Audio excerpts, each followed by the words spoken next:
केंद्र शासनाने सोयाबीन तसेच कांदा उत्पादक शेतकरी यांच्या संदर्भात मोठे ऐतिहासिक निर्णय घेतले तर आहेच, परंतु आता त्यासोबत बासमती तांदळाची निर्यात करणाऱ्या शेतकऱ्यांसाठी फायदेशीर असा महत्त्वाचा निर्णय घेतलेला आहे। पंतप्रधान मोदी यांनी महाराष्ट्राच्या महायुती सरकारच्या विनंतीला मान देत बासमती तांदळाच्या निर्यातीसाठी लावलेली किमान निर्यात किंमत सुद्धा पूर्णपणे मागे घेतलेली आहे। त्यामुळे बासमती धान पिकवणाऱ्या शेतकऱ्यांना देखील याचा फायदा होणार आहे।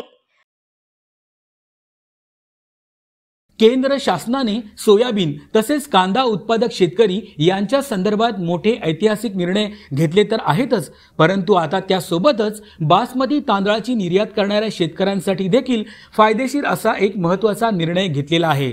पंतप्रधान मोदी यांनी महाराष्ट्रातल्या महायुती सरकारच्या विनंतीला मान देत बासमती तांदळाच्या निर्यातीसाठी लावलेलं किमान निर्यात शुल्क पूर्णपणे मागे घेतलेलं आहे। त्यामुळे बासमती धान पिकवणाऱ्या शेतकऱ्यांना देखील याचा फायदा होणार आहे।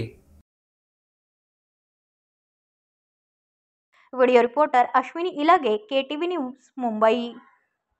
आपल्या परिसरातील बातम्या आमच्यापर्यंत पोहोचवण्यासाठी स्क्रीनवर दिलेल्या क्रमांकावर संपर्क साधू शकता। दूरध्वनी क्रमांक 9833235011। त्याचप्रमाणे अधिक माहितीसाठी स्क्रीनवर दिलेल्या KTV न्यूजच्या ईमेल ID वर देखील संपर्क करता येईल।